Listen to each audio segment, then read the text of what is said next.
নমস্কার বন্ধুরা, আমি এখানে দেখো বাটি চচ্চড়ি না, এটা কড়াই চচ্চড়ি করছি। মুসুর ডাল দিয়ে দিলাম, আদা রসুন কুচি দিয়ে দিলাম, কিছুটা কাঁচা লঙ্কা, টমেটো আর আলু একটা জিরি করে কেটেছিলাম, পেঁয়াজও জিরি করে কেটেছিলাম।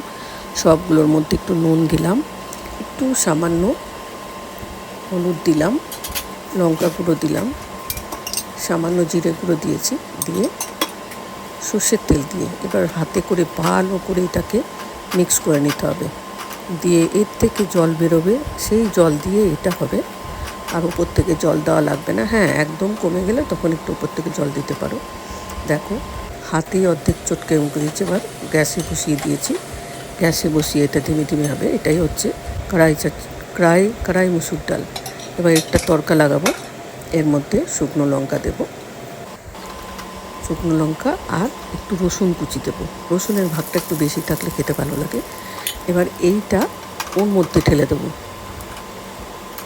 এই দেখো, এর মধ্যে ঢেলে। বন্ধুরা, ভালো লাগতে একটা সাবস্ক্রাইব করে দিও। ভালো থেকো, সুস্থ থেকো।